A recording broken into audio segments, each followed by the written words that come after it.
Okay, my next example says 1 plus 2 divided by x plus 1 is less than or equal to 2 over x. Okay, so again, the techniques are all the same. We're just going to have a little bit more algebra to consider here with this problem with three terms.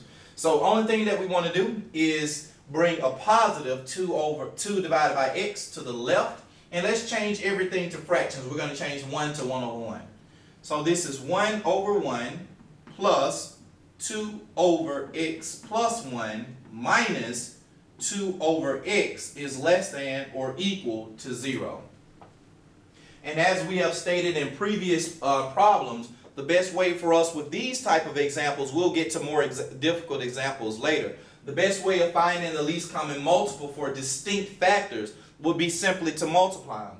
So if we multiply 1 times x plus 1 times x, we get x times x plus 1. And there's no need to actually do the distributive property here because once we finish with all of our algebra, remember, we're going to have to take the expression in the numerator that's simplified and this expression in the denominator, set both of them equal to 0 in order to find our test points. So we need not to use our distributive property here. 1 goes into x times x plus 1, x times x plus 1 times.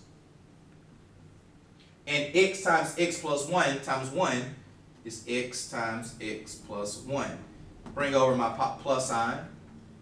Now, I want to maybe do an example here to show you clearly why this works here.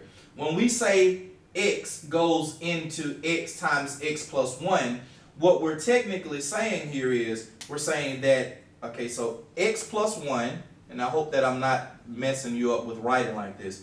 X plus 1 goes into x times x plus 1. How many times? Well, we see that our x plus 1's cancel out, and our answer is x. So x plus 1 goes into x times x plus 1 x times. We take that x and we multiply by 2, and we get 2x. A very similar analysis for this guy here. X as our denominator goes into x times x plus 1, x plus 1 times. We can't cancel out this x with this x because then we would be canceling out across terms, and that's not allowed. So x goes into x times x plus 1, x plus 1 times. We bring down our minus sign and we multiply by 2, which is our distributive property upon our next step. Okay? So now as we get ready to, I'll bring this up top so I'm not writing so low. We want to now actually do our distributive property twice in our numerator, and the 2x will tag along. So x times x is x squared plus x plus 2x. Negative 2 times x is minus 2x. Negative 2 times 1 is minus 2. All over x times x plus 1 less than or equal to 0. Alright, so as we get ready to rationalize in our numerator, we see exactly that we have two terms that cancel out, the positive 2x, the minus 2x, and we're left with the trinomial, x squared plus x minus 2 over x times x plus 1 less than or equal to 0. And again, experience will tell you when you're actually through and you're ready to solve for your test points. So one last step here, which involves us factoring the trinomial. These are the easier type of trinomials to factor because the coefficient here is 1. So all we need to do is find two numbers that multiply together to get me 2, and the same two numbers will subtract to get me a positive 1. And those two numbers will be 2 and 1. 2 and 1. And since we want a positive 1 here, our 2 is positive, our 1 is negative. And now this is over x times x plus 1 is less than or equal to 0. And so now we're ready to take all four factors, 1, 2, 3, 4, We're ready to take all four factors, set them equal to 0 to find our test points, and then partition the real line and begin to seek those first that give us negative solutions, and then seek the solutions that give us the values of x that give us 0. So if you will allow me this time, this is very elementary here. I'm not going to actually take all of these factors and set them equal to 0. I think that it's a good exercise for you. And again, I ask that you refer back to previous examples if you don't know how to do that. If I take x plus 2 and set it equal to 0, then that lets me know that negative 2 is a test point. If I take x plus 1 and set it equal to 0, that lets me know that negative 1 is a test point. If I take this factor of x and set it equal to 0, that lets me know that 0 is a test point. And then if I take x minus 1, set it equal to 0, that lets me know that 1 is a test point. Dotted line. Now I want to take and list all of my four factors. I'm get a little cluttered here over here. So this says x plus 2, x minus 1, x, and x plus 1. Okay, so we try to point to the left of negative 2, like negative 5. Negative 5 plus 2 is negative. Negative 5 minus 1 is negative. Since x is negative 5, this is negative. And negative 5 plus 1 is also negative.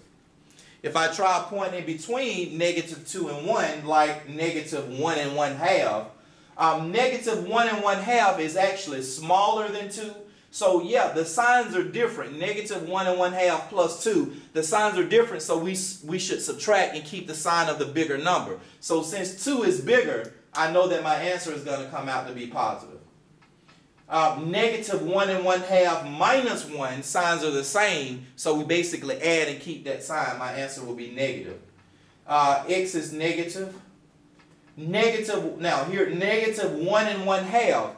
Now 1 and 1/2 is actually bigger than 1.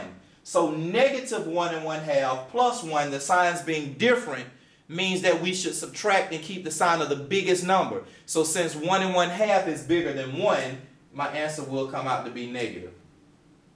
If I try a point between negative 1 and 0, like negative 1/2, negative 1/2 plus 2 is going to be positive since 2 is bigger. Negative 1/2 minus 1 is going to be negative because the signs are the same. We add and keep that sign. X is negative 1/2, so this is negative.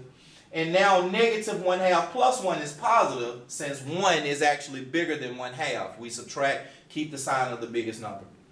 We try positive 1/2 now between here. 1/2 plus 2 is positive.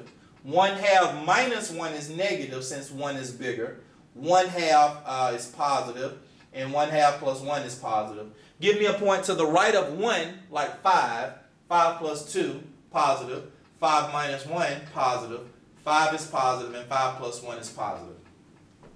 And again, we need only consider the number of negative signs that we have. Since we have an even amount of negative signs here, this tells me that I end up positive.